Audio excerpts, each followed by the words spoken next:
স্বাগতম আপনাদের গল্পমিতা চ্যানেলে। এখানে গল্প শুধু বলা হয় না, গল্প বেঁচে ওঠে।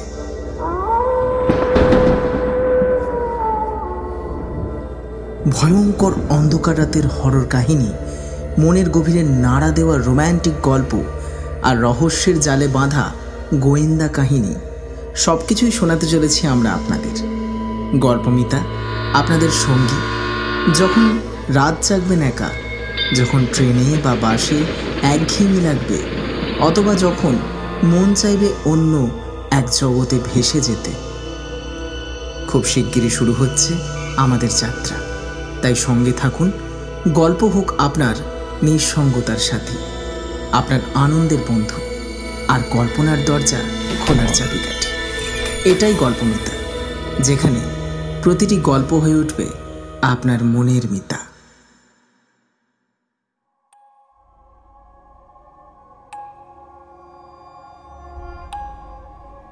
নমস্কার, গল্পমিতায় আপনাদের সবাইকে স্বাগতম। আজ আমরা নিয়ে এসেছি এমন এক কাহিনী যা আপনাদের সারা শরীরে এক শীতল স্রোত বইয়ে দেবে, যেখানে প্রতিটি কোণায় লুকিয়ে আছে রহস্য ও ভয়। আর এই ভয়ঙ্কর কাহিনী আপনাদের শোনাতে চলেছেন তনয় ঘোষ ও মিনতি মণ্ডল। তাহলে শুনতে থাকুন আমাদের আজকের বিশেষ নিবেদন, অন্ধকারের নৈশব্দ গল্পের প্রথম পর্ব।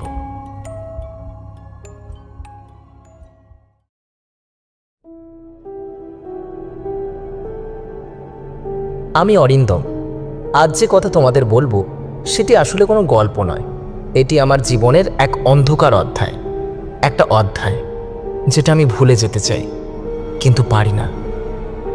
তুমি যতবার রাতের আঁধারে আলো নিভিয়ে শুতে যাবে, মনে রেখো, এই অন্ধকার শুধু আলো না থাকার নাম নয়।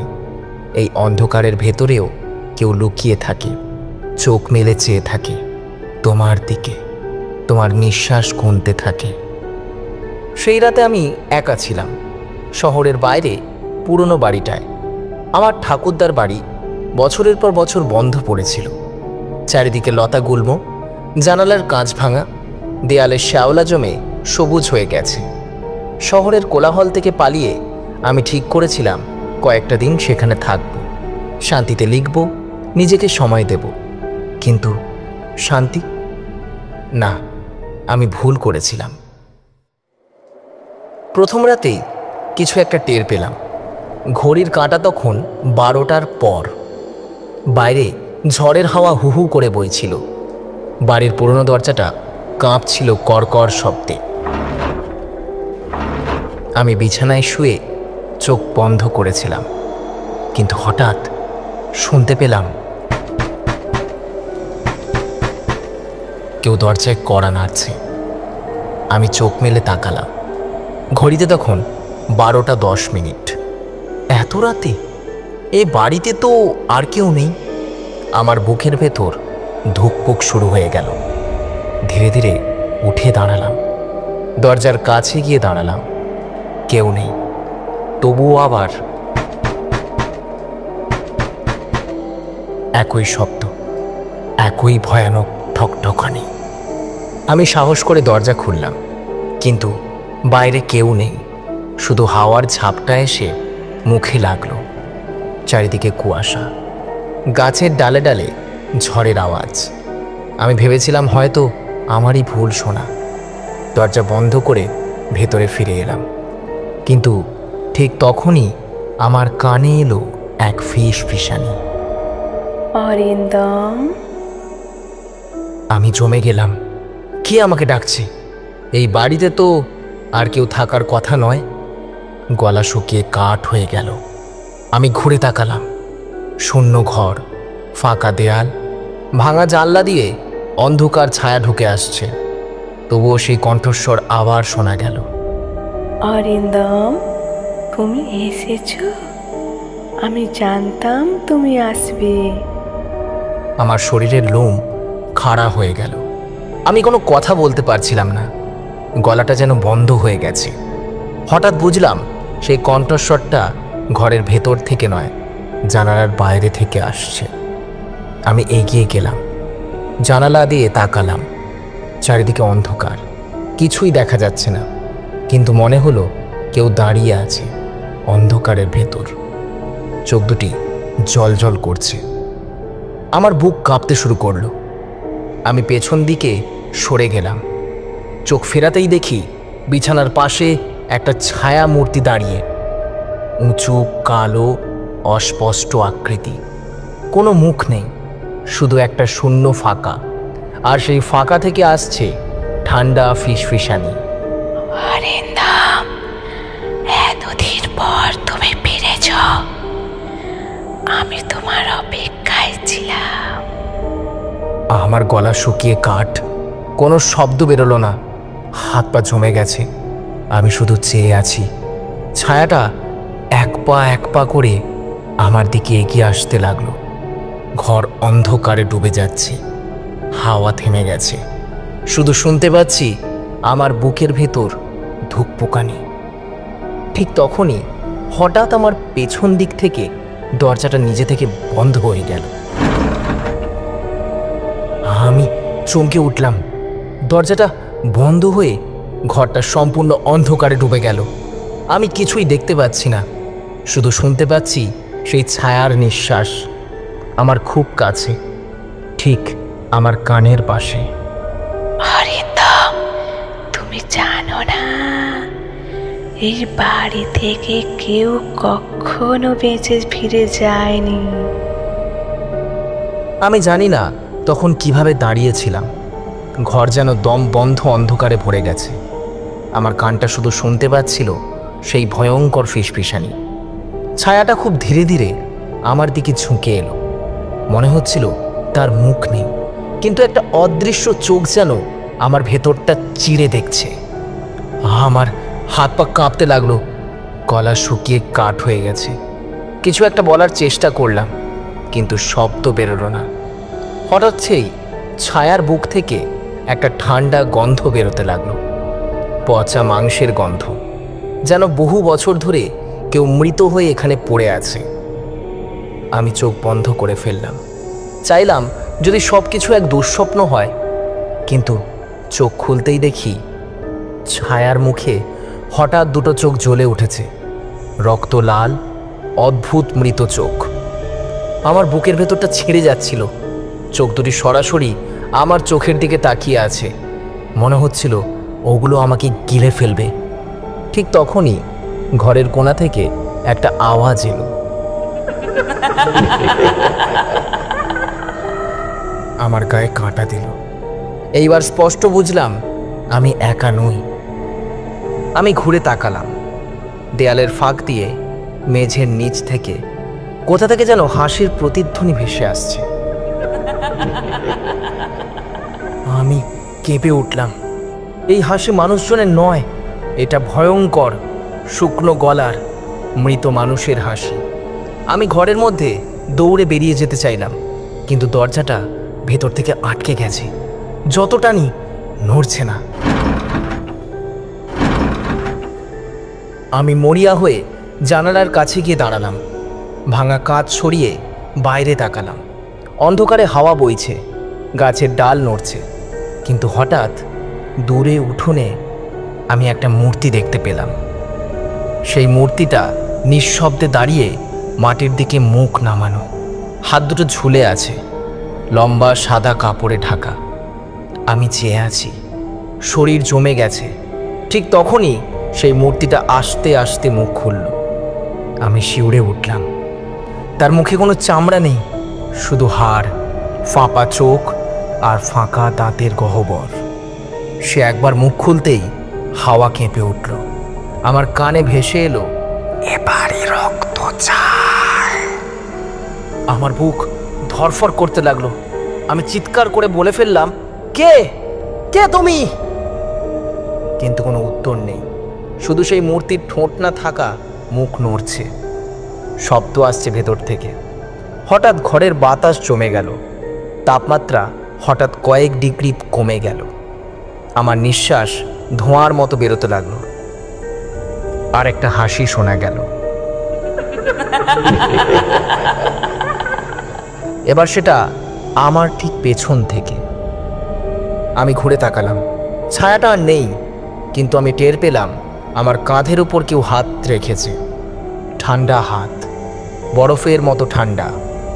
আমি ঝাঁকুনি দিয়ে পেছন ফিরলাম, কেউ নেই, কিন্তু দরজাটা হঠাৎ নিজে নিজে খুলে গেল। আমি দৌড়ে বাইরে বেরিয়ে গেলাম। করিডোর অন্ধকার, পুরো বাড়িটা যেন কেঁপে উঠছে। আমি সিঁড়ি বেয়ে নিচে নামতে লাগলাম, কিন্তু প্রতিটা ধাপে পা রাখার সঙ্গে সঙ্গে শুনতে পাচ্ছিলাম আরও একটা পায়ের আওয়াজ।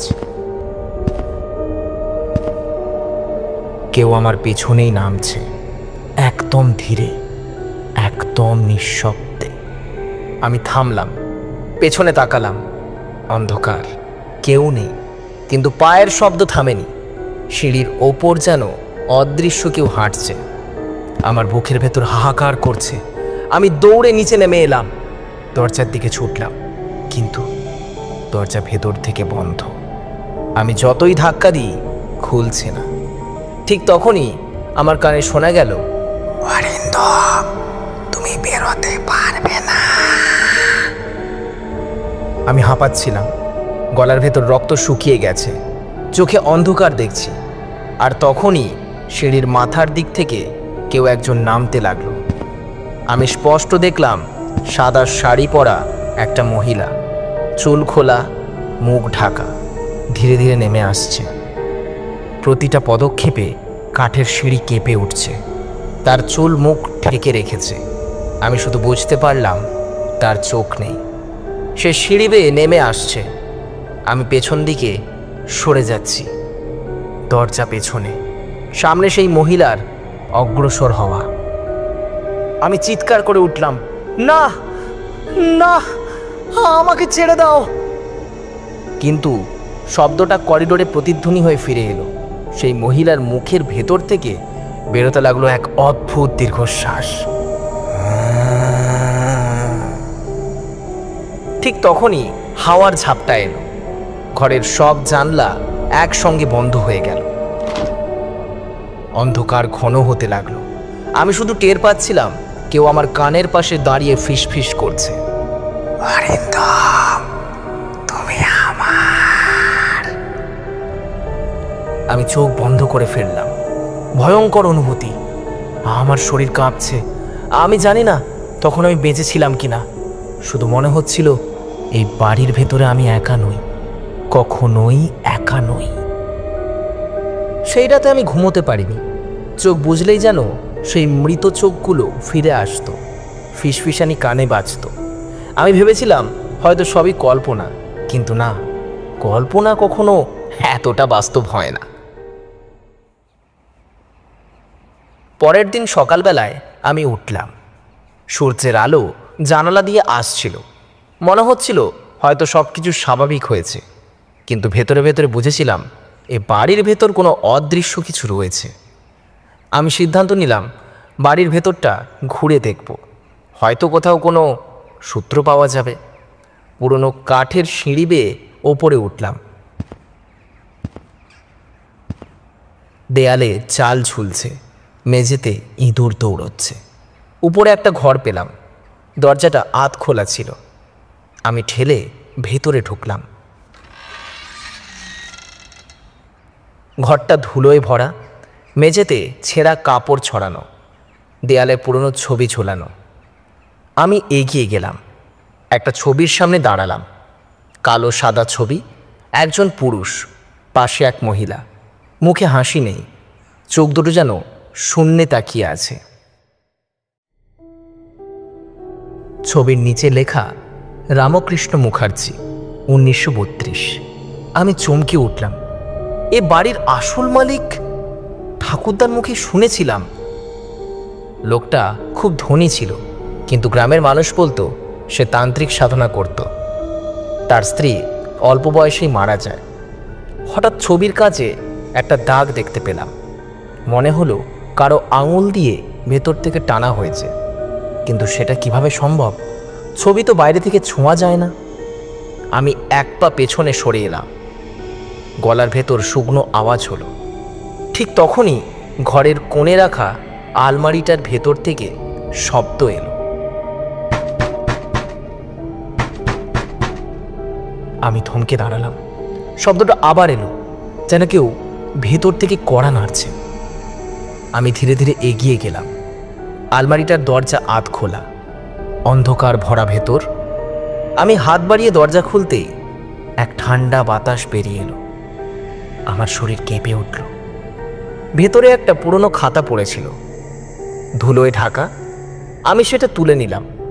পাতাগুলো পচে গেছে, তবুও লেখা বোঝা যায়। প্রথম পাতায় লেখা রামকৃষ্ণ মুখার্জির ডায়েরি। আমার বুকের ভেতর কেঁপে উঠল। আমি পড়তে শুরু করলাম। আজ সপ্তমীর রাত। আমি মন্ত্র উচ্চারণ করেছি। কালী মূর্তির সামনে বলি হয়েছে। রক্তে ভিজে গেছে মাটির মণ্ডপ। আমার গায়ে কাঁটা দিল। এ কেমন লেখা? আরেকটা পৃষ্ঠা উল্টালাম। আজ পূর্ণিমা। আমি বুঝেছি মানুষ নয়, মৃতরা শক্তি দেয়। আমি মৃতদের ডাকতে শিখেছি। ওরা আসে, ফিসফিস করে, আমি তাদের সাথে কথা বলি। আমার বুক থরফর করতে লাগলো, হাত কাঁপতে লাগলো। ঠিক তখনই আমার পেছনে একটা শব্দ হলো, আমি চমকে ঘুরে তাকালাম। কেউ নেই, শুধু জানালা দিয়ে হাওয়া আসছে। কিন্তু শব্দ আবার এলো, একেবারে আমার কানের পাশে। তুমি কেন আমার ডায়েরি পড়ছো? আমার মাথা ঘুরে যাচ্ছিল। হাত থেকে খাতাটা পড়ে গেল। পাতাগুলো বাতাসে উড়তে লাগলো। আর হঠাৎ আমি স্পষ্ট দেখলাম পাতার ভেতর থেকে দুটো হাত বেরিয়ে এলো। কালো শুকনো হাড়ের হাত, মাটির উপর থরথর করে নড়ছে। আমি পেছনে সরে গেলাম। ঘরের বাতাস ঠান্ডা হয়ে গেল। ছবির ফ্রেমটা হঠাৎ নিজে নিজে নড়ে উঠল। রামকৃষ্ণ মুখার্জির ছবির চোখ দুটো আমার দিকে তাকিয়ে হাসছে। আমি দৌড়ে ঘর থেকে বেরিয়ে এলাম। করিডোর অন্ধকারে ভরে গেছে। দেয়াল থেকে কানে কানে আওয়াজ ভেসে আসছে, রক্ত রক্ত চাই অরিন্দম।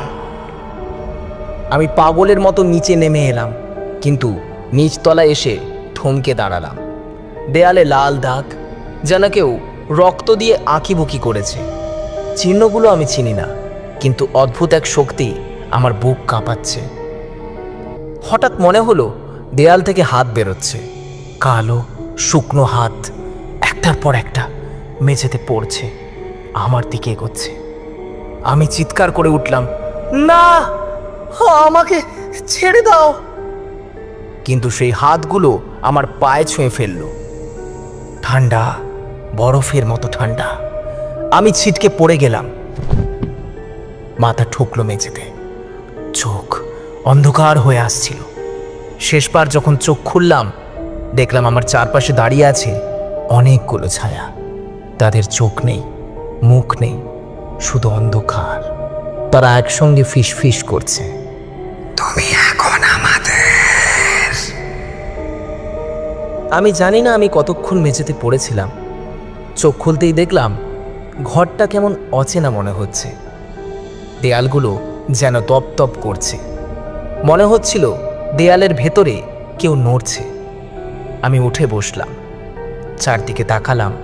আমার চারপাশে যে ছায়াগুলো দাঁড়িয়েছিল তারা এখন নেই, কিন্তু বাতাসে তাদের ফিসফিসানি রয়ে গেছে। অরিন্দম, রক্ত চাই, রক্ত চাই। আমার বুকের ভেতর ধকধক করতে লাগলো। আমি বুঝতে পারছিলাম না এটা দুঃস্বপ্ন নাকি বাস্তব, কিন্তু শরীরের ভেতর কাঁপুনি আমাকে বলছিল এটা সত্য। আমি ঘর থেকে বেরোলাম। করিডোর অন্ধকার। দেয়ালের কড়িকাঠে বাদুড় ঝুলছে, তাদের চোখ জ্বলছে লাল আলোতে। আমি ধীরে ধীরে সিঁড়ি বেয়ে উপরে উঠলাম, কারণ আমার মনে হচ্ছিল কেউ আমাকে ডাকছে। হ্যাঁ, স্পষ্ট ডাক, কানে বাজছে, অরিন্দম, ওপরে এসো, মণ্ডপে এসো। আমার পা থেমে যাচ্ছিল, তবুও এক অদ্ভুত শক্তি আমাকে টেনে নিয়ে যাচ্ছিল। আমি ওপরে উঠতে লাগলাম। সিঁড়ির মাথায় একটা দরজা। দরজার নিচ থেকে লাল আলো বেরোচ্ছে, তার সাথে অদ্ভুত গন্ধ, রক্ত আর ধূপের মিশ্রণ। আমি দরজাটা ঠেলে ভেতরে ঢুকলাম। এবং সাথে সাথেই বুক কেঁপে উঠল। ঘরের মাঝখানে একটা মণ্ডপ, কালো কাপড়ে ঢাকা, মাটিতে রক্তের দাগ আর চারপাশে ছড়ানো হাড়। মণ্ডপের সামনে একটা মূর্তি, কালী মূর্তি, মুখে রক্ত মাখানো, জিভ লাল রঙে ঝুলছে। আর সেই মূর্তির সামনে একটা কঙ্কাল বসানো, তার মাথার খুলি থেকে ধোঁয়া উঠছে। আমি জমে গেলাম, শরীর নড়ছে না, কিন্তু হঠাৎ খেয়াল করলাম মূর্তির চোখ দুটো আমার দিকে তাকিয়ে আছে, জ্বলছে, আগুনের মতো জ্বলছে। ঠিক তখনই ঘরের বাতাস কেঁপে উঠল, চারদিক থেকে অদ্ভুত শব্দ আসতে লাগলো।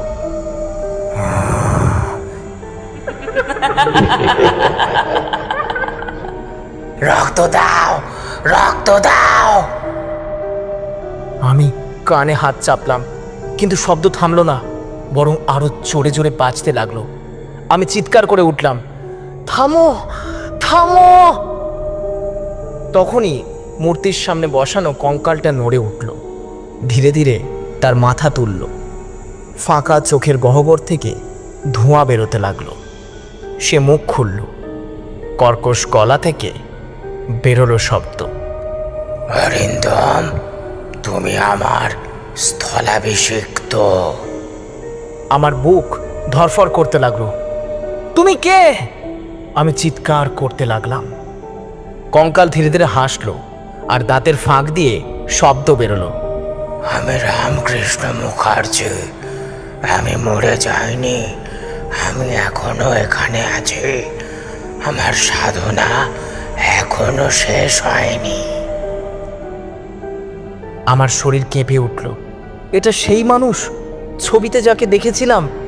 আমি এক পা পেছনে সরে গেলাম, কিন্তু তখনই মণ্ডপের চারপাশে আগুন জ্বলে উঠল। ঘর লাল আলোয় ভরে গেল, আর সেই আগুনের ভেতর থেকে আবার সেই মহিলাকে দেখলাম। সাদা শাড়ি, খোলা চুল, মুখ ঢাকা। সে ধীরে ধীরে এগিয়ে এলো। আমার বুক কেঁপে উঠল। তুমি কে? আমি চিৎকার করলাম। মহিলা মাথা তুলল। তার মুখটা জ্বলন্ত মাংসের মতো, চোখ নেই, শুধু ফাঁপা গহ্বর। আমি দৌড়ে পালাতে চাইলাম, কিন্তু দরজা বন্ধ। আগুনের দেয়াল ঘিরে ফেলেছে, আর চারিদিকে মৃতদের কণ্ঠ প্রতিধ্বনি করছে, অরিন্দম, এবার তোমার পালা। আমি মরিয়া হয়ে দরজা ধাক্কাচ্ছিলাম, কিন্তু খুলছে না। ঠিক তখনই মহিলার ঠান্ডা হাত আমার কাঁধে পড়ল। আমার শরীর অবশ হয়ে গেল।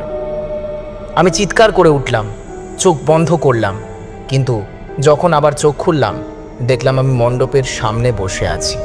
আমার হাতে একটা ছুরি, ছুরিটা রক্তে ভিজে আছে। আমার কানে ভেসে আসছিল ফিসফিসানি, তুমি শুরু করেছ, এখন শেষ করতে হবে। আমার মাথা ঘুরে যাচ্ছিল। আমি বুঝতে পারছিলাম না আমি কি করেছি। রক্তকার, আমার হাত এত ভিজে গেল কিভাবে? চারিদিকে শুধু মৃতদের হাসি।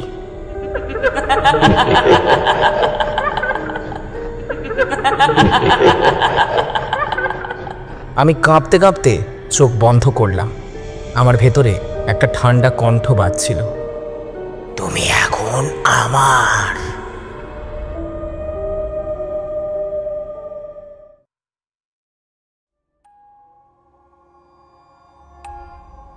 এতক্ষণ শুনছিলেন আপনারা অন্ধকার নৈশব্দ গল্পের প্রথম পর্ব।